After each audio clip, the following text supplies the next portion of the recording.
Hello students. In our previous chapter, we learned about psychology is and how it studies human behavior and mental processes. Today we will explore an important question. How do psychologists find answers to human problems scientifically? So the answer lies in chapter 2, that is methods of inquiry in psychology. So, with an example, if a student feels anxious before exams, what do a psychologist do? A psychologist does not guess the reason. Instead, they use scientific methods to observe, ask questions, collect data, and understand the cause of anxiety. So, what is method of inquiry in psychology? As we know, psychology is a scientific study of human behavior and mental processes. So, to understand behavior in a systematic and objective way, psychologists use specific methods of inquiry.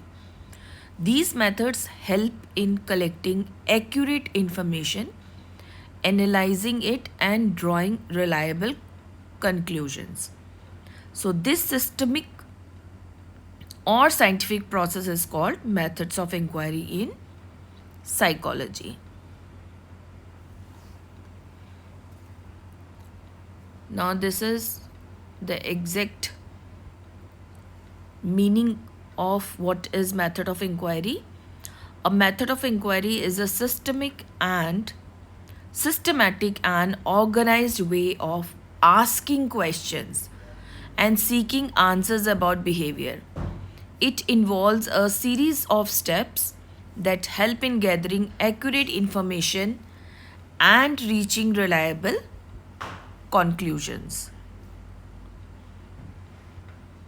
Like we have discussed, psychologists do not depend on guesses or personal opinions. They follow scientific procedures. Now, what is that scientific procedures? It is systemic or systematic, which means follows a planned procedure. Okay, so work is done step by step, that is systematic. For example, a psychologist studying stress follows a planned procedure rather than random observations, right? Now, next is objective. It is based on facts, not personal opinions, right? That is means it is not depending upon psychologists' personal beliefs. It depends upon some facts. The research or the procedure, whatever they are following, it is based on facts. For example, instead of saying I think students are lazy, data is collected to support conclusions. That is not fact. Okay, but the results depend upon some facts. So in the research inquiry or the planned procedure, whatever the planned procedure they are following, it is based on facts, not personal opinions of anyone. Now it is empirical. What is empirical? Means it is based on observations and experiences. Observing children's classroom behavior, it is one of the example, right? Now it is reliable, means gives consistent results. Results can be repeated and verified. If the same study is conducted again and again, it means similar results should appear. So it is reliable in nature and it is valid also. It measures what it is intended to measure. For example, if a psychologist is taking an intelligence test, should measure intelligence, not memory alone. So it is valid. So it is systematic, objective, empirical, reliable, and valid. So one example is there. To study the effect of music on concentration, so a psychologist will select participants, collect data before and after listening to music, and then analyze whether music improves concentration or not. So it is based on facts, not the personal opinion of that psychologist, and it is empirical, means based on observation and experience, gives consistent result, and it is followed by a planned procedure. Right? Now let us discuss what are the methods of inquiry. Why are methods of inquiry important in psychology? So, why it is important to do research systematically? Because it ensures accuracy. It helps in collecting correct and precise information. Instead of guessing why a child perform poorly, psychologists collect evidence why the performance is not coming out from the children. So helps in collecting correct and precise information. It ensures accuracy. Now it reduces biasness, means personal likes, dislikes or opinions do not influence the results. For example, a teacher's favorite student and weak students are evaluated using the same criteria. So it is not done. So it reduces the biasness because it is based on facts. If it is based on facts, so there is no biasness is there. Now it helps in generalization, means finding from one study can be applied to similar situations. So it means कि finding can apply to larger groups, not depending upon a one or two particular person. It helps in generalization. For example, research on 500 students may help understand learning difficulties in many schools. So if we do research on one or two student who are suffering from learning difficulties, so it is very difficult to find the result. So it helps in generalization. So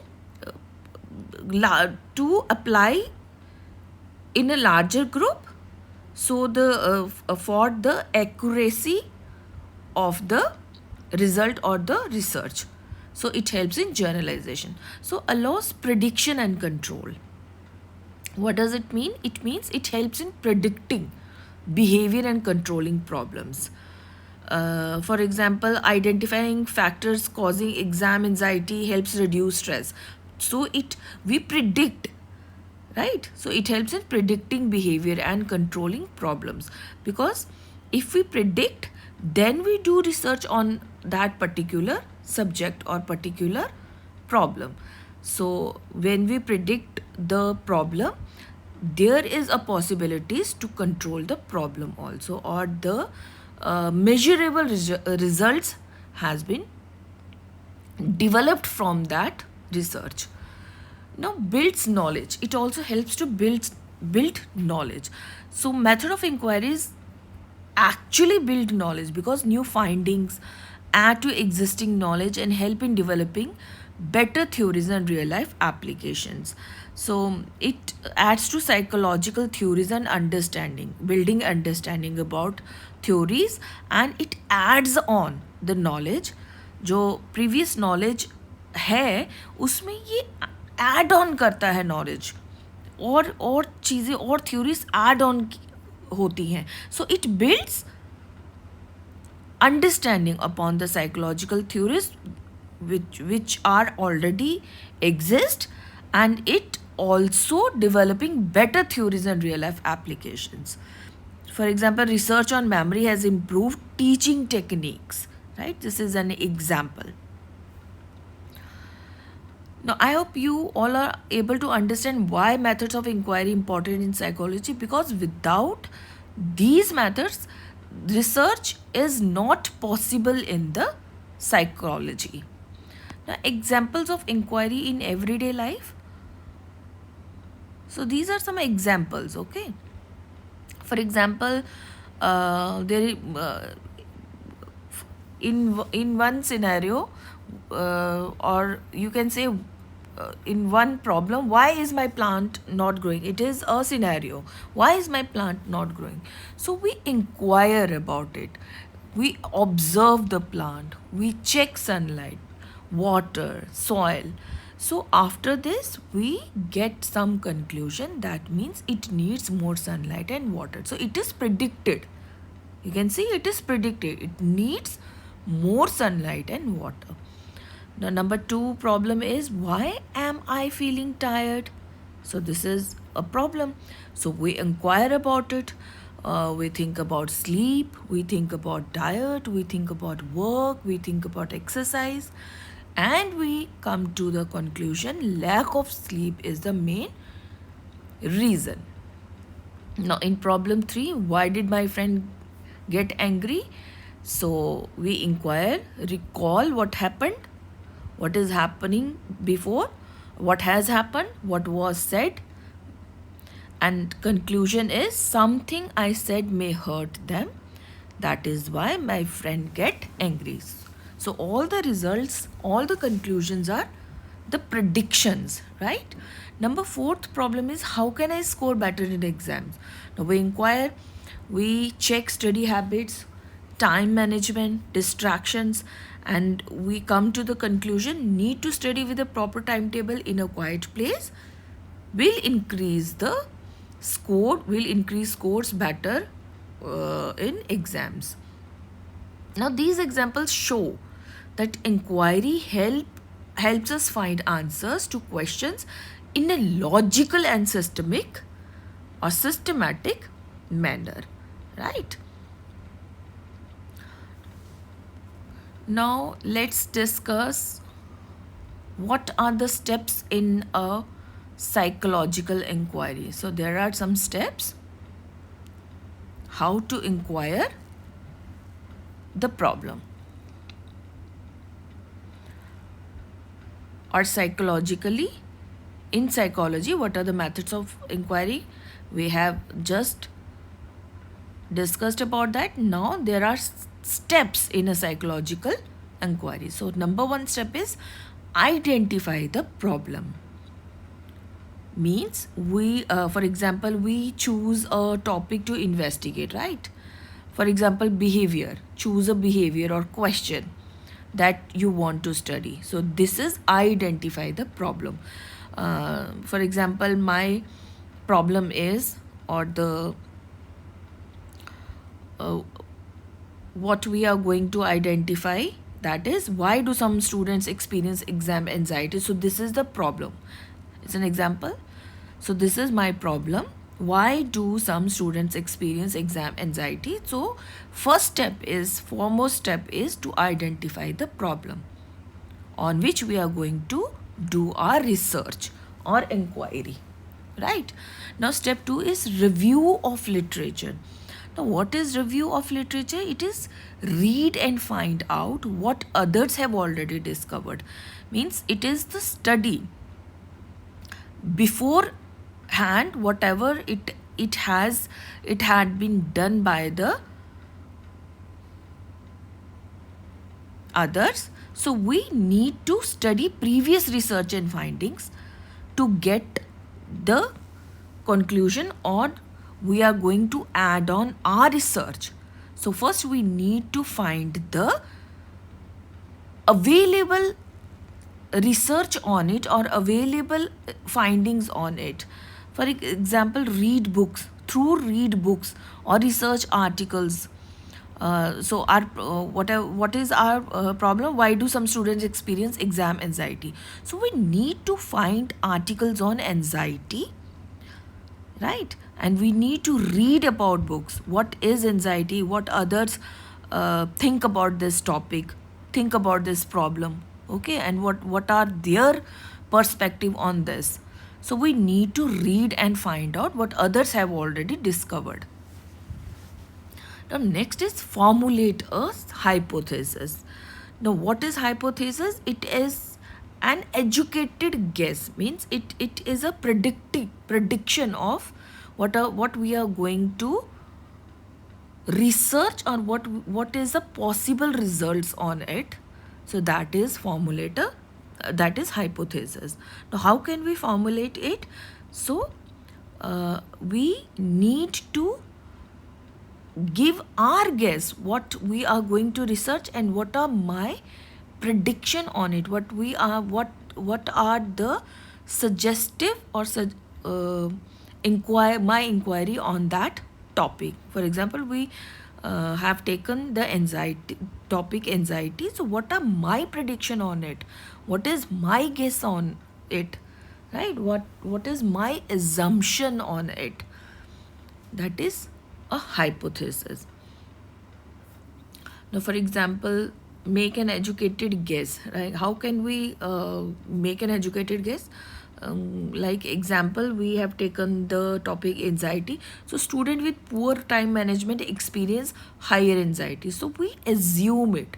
Like if students are not properly manage their time, they experience higher anxiety. So, this is our assumption. So, hypothesis is to give assumptions on the particular problem, whatever we are going to research. The fourth step is collect data. How can we collect data to do our research in a progress? So we use appropriate methods. So we use observation, interview, questionnaire form, experiments. For example, it's acted to gather information. See, we before conclusion we need some facts, right? We already have discussed. We need facts to do our research work. It is not done on any personal opinions. हम ये नहीं बोल सकते मुझे ये लगा, मैं ये सोचती हूँ, मैंने ये सोचा. No, it depends upon particular facts. Yes. So use appropriate method, use observation, interview methods, questionnaire form, experiments to gather information. So these are the ways to collect data, right? And next is analyze the data. Now how can we analyze the data? So we organize and interpret collected information to find patterns and relationship. For example, compare anxiety scores among students. So we analyze the data, right? So we already have discussed it, generalized, okay, in a larger group. To get the better conclusion, we are going to generalize it, okay? So it is analyze the data, and next is draw conclusions. Now, whether decide whether the hypothesis is supported or not, and what the findings mean. So whatever our assumptions, okay. So it is it our conclusion is related to our assumption. So decide whether the hypothesis is supported or not, and what the findings means. So this is drawing conclusion, means decide whether the hypothesis is supported, find out if whatever what is our assumption. We have given assumption like students with poor time management experience higher anxiety. Now when we are going to give our conclusion, so we have to find out if poor time management is related to anxiety, right? So this is drawing conclusion about it. Now common methods of inquiry used, we already have discussed: observation, interview, questionnaire, experiment, case study. So these are the common methods of inquiry used in psychology. Now what is observation? Carefully watching and recording behavior in natural control setting. For example, observing children's play in a playground. So observation, we observe things carefully. Then we interview, asking question to individuals and recording their responses. It is a method of collecting data, right? Observation, interview, asking questions, it's a form of interview. Now talking to students about stress, it's also inquiring through interview. Now questionnaire means a set of written questions used to collect information from many people. For example, survey on study habits. Now experiment, manipulating one variable to see its effect on another variable. So studying effect of reward on children's performance. So this is an example of experimental method. Next is case study, in-depth study of an individual or a group. So we do case study if we want to go or get facts. So we go deeply in that. We need case study of in a particular problem. For example, studying the life of a person with extraordinary memory. Okay, so this is a example of an case study. So these are the methods of inquiry used in psychology: observation, interview, questionnaire, experiment, and case study. Now this is an introduction part. What is methods of inquiry in psychology? So other contents in the chapter we are going to discuss in next video. So I request, so please keep your textbook with you, because there are many examples given in your textbook also, and which gives you better understanding about this chapter. So what are the key takeaway? Means whatever what we have discussed in this chapter today. So methods of inquiry make psychology a scientific and reliable discipline. They help psychologists understand, explain, and improve human in a systemic way and solve real life problems. Right? Now there is a quotation given by Stephen Hawking, that is, science is not only a discipline of reason but also one of romance and passion. Right? So today we learned that psychologists do not depend on assumptions only. They use scientific methods such as observation, interviews, questionnaires, experiments, and case studies to understand behavior. So we also discussed the important steps of psychological inquiry. These methods make psychology a reliable and scientific discipline. If you wanted to find out why students spend too much time on mobile phones, which method of inquiry would you choose and why? So this is your homework, right? So find out the facts about this problem, and we will discuss next topic, that is goals of psychological inquiry, in next session. Thank you.